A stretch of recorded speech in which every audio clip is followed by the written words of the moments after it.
trying to get out of there, to be honest with you. And pretty soon I realized I had been set up. Because they started asking some really hard questions I didn't have the answers to. And so I was trying to give them some answers. And you know what else? When it was over and done with, they came up after me. And I was cornered. I didn't have a way out. There wasn't no door. I couldn't get to the door was back yonder and I was over here. And I couldn't get to the door. So finally, after it was all over with, I got out. And I had this old suspicion I had been set up. Okay? Don't feel like you're set up in here. Okay? You're not set up. Let me give you the second thing I want to leave you with today. I'm going to leave you with some freedom. You want some freedom? True. Okay, here it comes. You ready? There's great freedom in being able to say to yourself, I did this to myself. My grandma taught me that. She taught me that right after I stole some apples out of her kitchen. Y'all understand me? True. Because she said, where'd my apples go for that apple pie? Grandma, I don't know. I don't know where you at. I was sitting there with a mouthful of apples. I said, Grandma, I don't know where your apples went. She said, boy, come here. And she whipped me. She said, now where'd my apples go? I said, Grandma, I took them. She said, you feel better now? I said, no, I don't. The moral of the story is, there's great freedom that comes by telling yourself the truth. True. You guys understand what I'm saying? True. I dealt a long time, 16 years, the last 16 years of my life, with people who had lied to themselves for a long time. Who had said, you know, well, my boyfriend asked me to take something from here to there. And this trooper pulled me over in my boyfriend's car because the tail light was broken. And he said, what's that in that car? I don't know. That's my boyfriend's stuff. He said, take it from here to there. And he even got this busted tail light. And the trooper said, you driving the car. You have to sound familiar to y'all? That stuff is yours. And so you're going down for it. When after months and months and months, this individual in my class finally said, you know what, Mr. Smith? That dope in the car, that's really my dope. I feel so much better having told you the truth. I said, yeah, look, you don't owe me anything, but don't you feel better having told yourself the truth? True. Go ahead and tell yourself the truth. Okay? Item number 3. If you leave here and you walk out that gate and you don't have anything and you walk through these halls and you walk past education classes each and every day and you said education is for somebody else, but it's not for me. What do you have when you walk out that gate? What do you have? You have the same skill set that you had when you walked in that gate. So then what can you go do? The same thing that you did when you walked in that gate. You can go rob, you can go steal, and you can go murder. Now let me tell you what society's decided to do with people who rob, steal, and murder. Society has decided they don't know what to do with that. So they built a big old place out in the middle of where, guess what? Nowhere. And they built big old fences around it, and they said, we don't know what to do with that. So we're going to put everybody in there. We're going to get some people to guard them, and we're going to do everything we can to forget about them. We're going to try to do some education programs.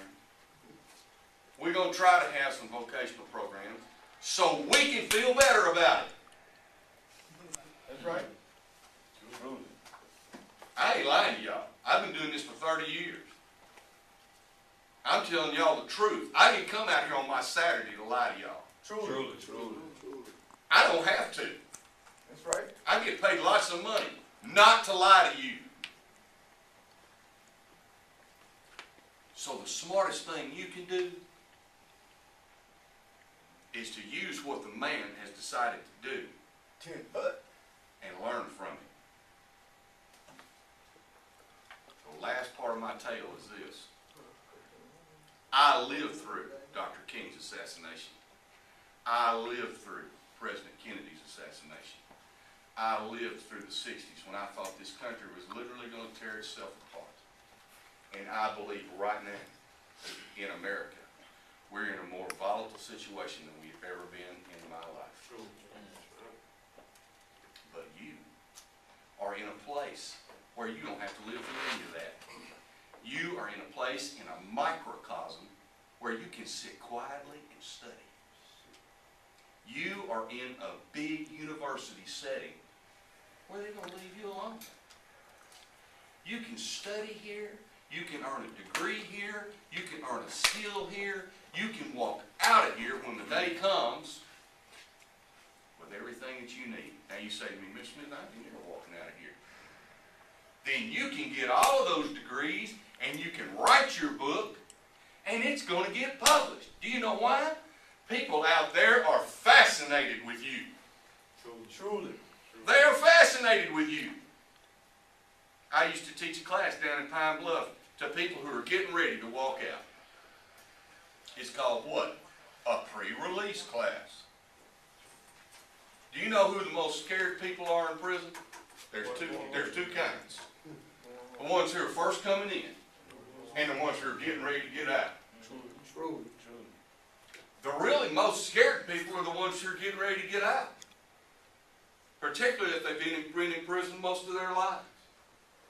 They're scared to death of society. I had people who were getting ready to get out, get on that bus, and the first quick trip they came to, they ran in there and robbed it with their finger. Give me the money! And sat down and waited on the cop to come. Take me back to prison. I don't know what the hell to do. Literally. Don't let that be you. If you're never getting out, get your doctorate and write yourself a book and tell them, send the money to my kids. And let my kids go to college on me from right in here. They'll publish it. I promise you they will. Because people out there are fascinated with you. Number two, if you can't and you are getting out, get your degree. When you get out here, I guarantee you a company will hire you. You know why? They're fascinated with you. Teach them how not to steal from their company. You'll walk out of here, you're going to get a job interview, you're going to tell you how to do it. I'm going to tell you how to do it right now. You ready? That's right. Truly. Here's how it goes. You ready? Truly. Mr. Matthews? I noticed here on your resume, you've spent some time in one of our institutions in Arkansas. Is that correct? Yes, sir, it is. You want to tell us why we should hire you? Yes, sir, I absolutely do. It was absolutely the best thing that ever happened to me. Totally changed my life. Taught me exactly where I never want to go to again. Sir, may I also point out to you, there are two kinds of people that you can hire for this position.